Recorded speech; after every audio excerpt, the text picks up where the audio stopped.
കഴിഞ്ഞ 4 ദിവസം CPM കോൺഗ്രസ് പറയുന്നതും ചെയ്യുന്നതും നമ്മളൊന്ന് പരിശോധിച്ചാൽ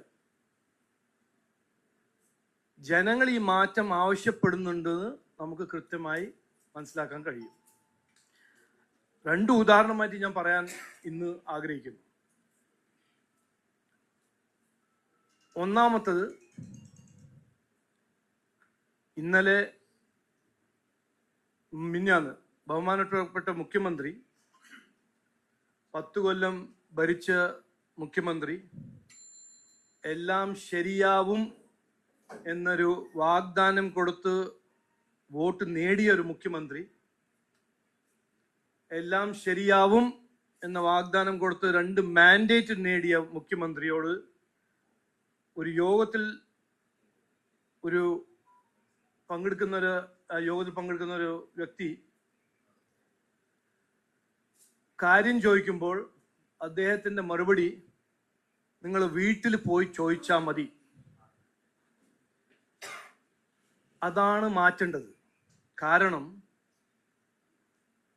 ജനാധിപത്യ സംവിധാനത്തിൽ 5 കൊല്ലം മാൻഡേറ്റ് കിട്ടുമ്പോൾ, ഒരു MLAക്ക് ഒരു സർക്കാരിന് മാൻഡേറ്റ് കിട്ടുമ്പോൾ 5 കൊല്ലം കഴിഞ്ഞിട്ടും, അല്ലെങ്കിൽ ഈ കേസിൽ 10 കൊല്ലം കഴിഞ്ഞിട്ട് ജനങ്ങളുടെ മുമ്പിൽ വന്ന് റിപ്പോർട്ട് കാർഡ് കൊടുക്കാൻ കഴിവും ധൈര്യം ഉണ്ടാവണം.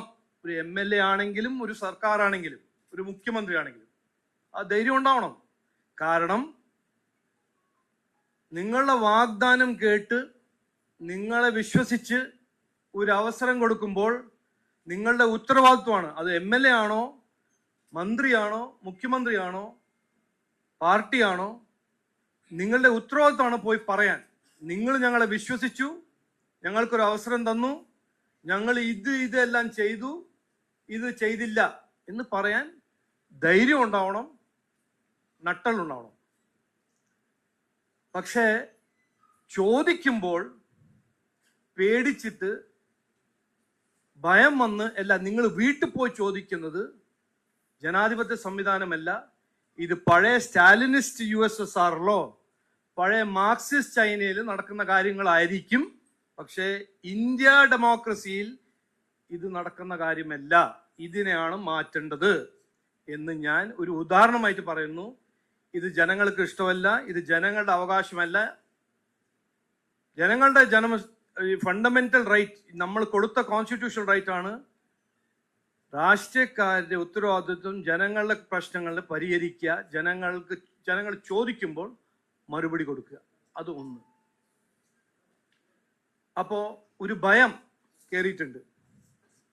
ഈ 3ാം തവണ തുടരും, മറ്റാരുണ്ട് എല്ലാം ചോദിക്കുന്ന LDFനോട് ഞാൻ കൃത്യമായി പറയാൻ ആഗ്രഹിക്കുന്നത്, ഒരു മലയാളിയും ഇന്ന് 10 കൊല്ലം നിങ്ങളുടെ പെർഫോമൻസ് കണ്ടിട്ട്, നിങ്ങൾ എന്ത് സോഷ്യൽ മീഡിയയിൽ ഏത് വീഡിയോ ഉണ്ടാക്കിയാലും, പരസ്യം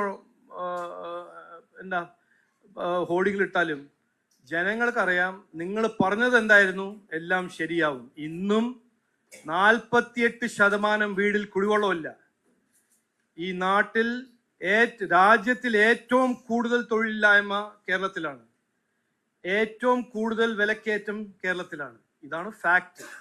അപ്പൊ 10 കൊല്ലം മുമ്പേ എല്ലാം ശരിയാവും എന്ന് പറഞ്ഞ് വോട്ട് നേടിയ സർക്കാരോട് എനിക്ക് പറയാനുള്ളത്, ശരിയായിട്ടില്ല. ഇനി 3ാം തവണ സർക്കാർ ഉണ്ടാക്കുന്നു നിങ്ങൾ വിചാരിക്കരുത്. കാരണം ജനങ്ങൾ വിഡ്ഢികളല്ല, ജനങ്ങൾക്ക് എല്ലാം അറിയാം. ഒന്ന്.